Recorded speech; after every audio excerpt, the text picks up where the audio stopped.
মটরশুঁটি তো লোকে কচুরি খায়, মটরশুঁটি এমনি মুড়ি দিয়েও খায়।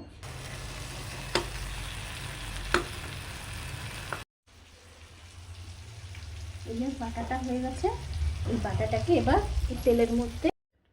নমস্কার বন্ধুরা, আমি আরেকটি রান্না নিয়ে এসেছি। আপনারা তো মটরশুঁটি অনেকভাবেই খান, সুতরাং এরমভাবে খেয়ে দেখুন, খেতেও সুন্দর লাগবে আর একটা ইউনিক রান্নাও হবে।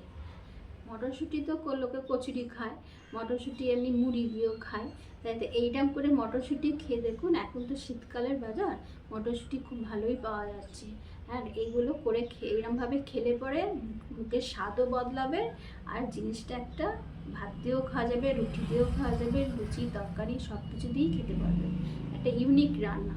দেখুন এটা করতে আমার কী কী লাগছে। ইনগ্রিডিয়েন্টস তো মটরশুঁটি এই যে লাগছে, খোলা ছাড়ানো মটরশুঁটি, তার মধ্যে একটুখানি রসুন, কাঁচা লঙ্কা কুচোনো, আদা ছেঁচো করা, হলুদ গুঁড়ো, নুন, জিরে গুঁড়ো, ভাজার জন্য তেল তো লাগছে, আর একটু জল লাগবে। দেখুন এবার আমি কি করে করি। গ্যাসটা তো অন করছি, অন করে নিয়ে প্রেসার কুকারটা বসিয়ে দিলাম।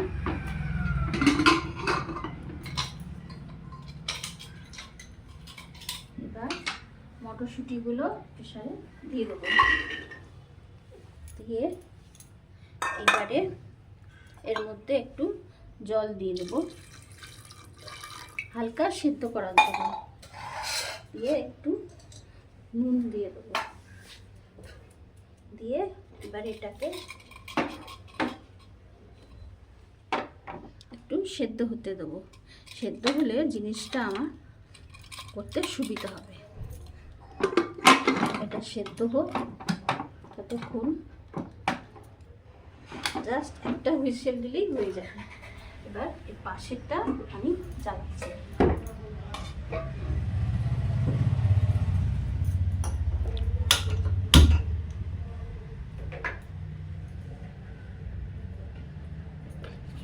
কড়াটা একটু পেতে গেলে তার মধ্যে একটু সর্ষের তেল দেবো।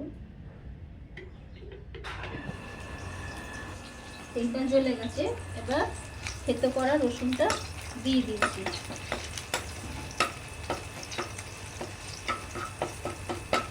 পেস্ট দিলে কিন্তু ভালো লাগবে না, থেতো করা রসুনটা একটু মুখে পড়বে, এটা কিন্তু খেতে টেস্ট ভালো লাগবে। তারপরে কুচনো টমেটোটা দিয়ে দেবো।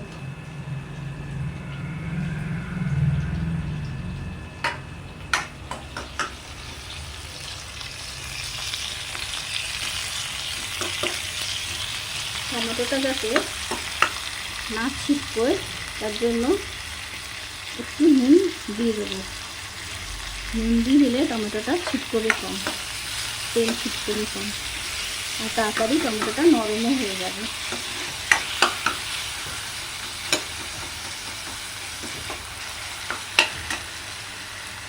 তাহলে ওর মধ্যে ছেঁচা আদাটা দিয়ে দেবো।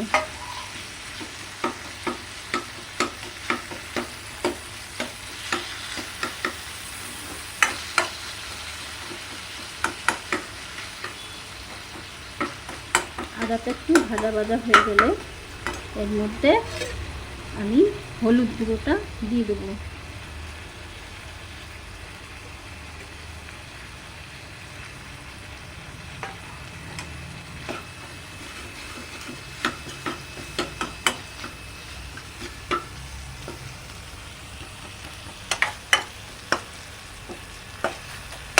একটুখানি চাপা দিয়ে টমেটোটা নরম হতে দেবো।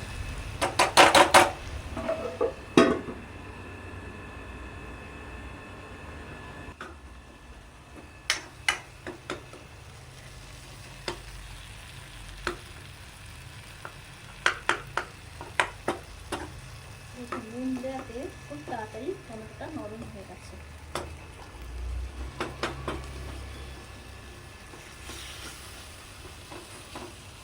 টমেটোটা মাখা মাখা হয়ে গেলে আমি ওর মধ্যে একটু জিরে গুঁড়ো দিয়ে দেবো।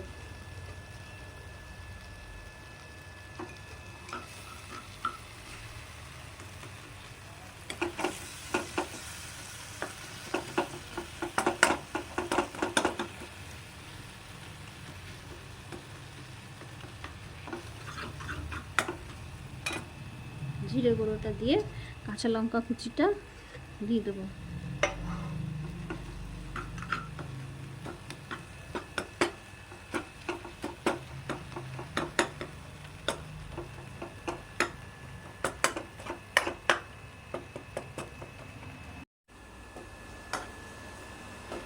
দেখুন কি সুন্দর।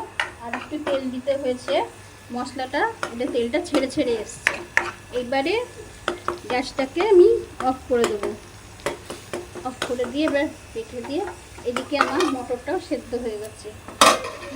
এবার এখান থেকে আমি মটরটা বার করে নেবো প্রেশার থেকে।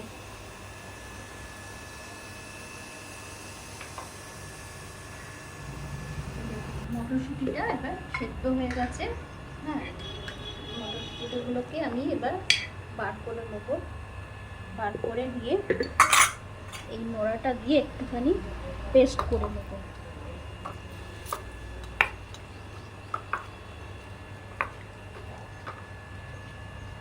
আপনারা শুকনো মটরশুঁটিকেও করতে পারেন। একটু শুকনো মটরশুঁটি হলে তাহলে রাত্রিরে ভিজিয়ে দিলে জিনিসটা ভালো মতনভাবে ভিজে গেলে সকালবেলা প্রেসারে সেদ্ধ করে নিলে দেখতে পুরো একটা মাখনের মতন গলে যাবে।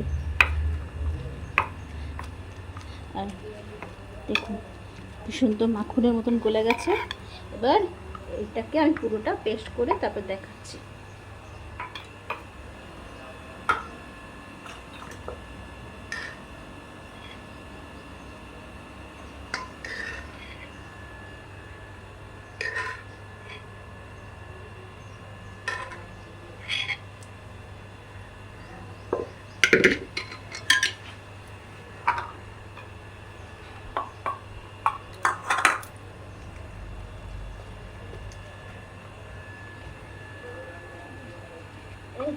শিলবাটা না থাকলেও বাটির মধ্যে পেস্ট করে নিল। ওকে শিল বাটে পাতে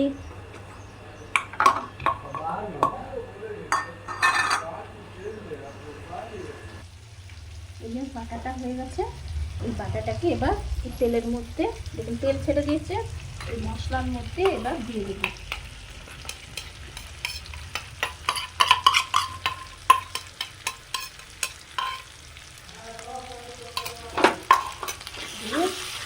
এবার একটু মিশিয়ে নেবো। এটা কিছু আধ ভাঙা বাটা থাকলেও বেশ খেতে সুন্দর লাগে, কচকচ কচকচ করবে।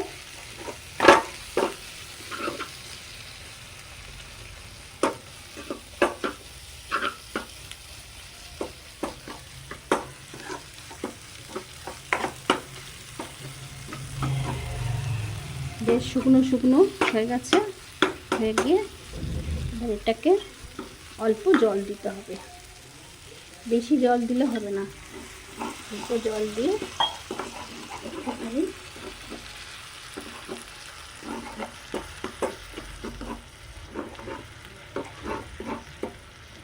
জল লাগবে। মশলাটা দিয়েছি, মশলার সঙ্গে একটু ফুট ধরলে তাহলে জিনিসটা একটু খেতে ভালো লাগবে। 1 ফুট হোক, তারপর আমি দেখাচ্ছি।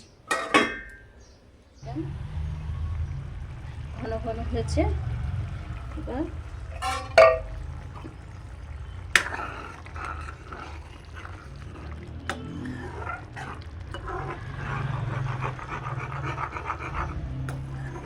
এটা তৈরি হয়ে গেছে।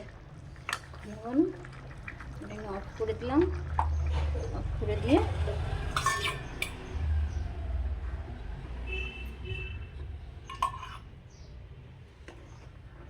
এটা গরম আছে বলে একটু পাতলা লাগছে, কিন্তু ঠান্ডা হয়ে গেলে ঘন ঘন হয়ে যাবে।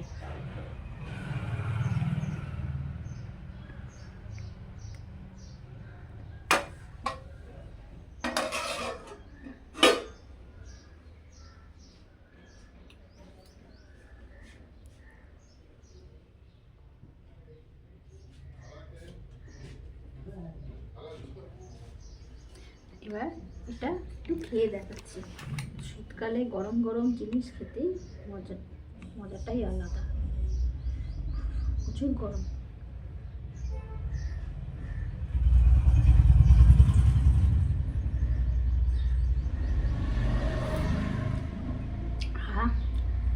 সুন্দর খেতে হয়েছে।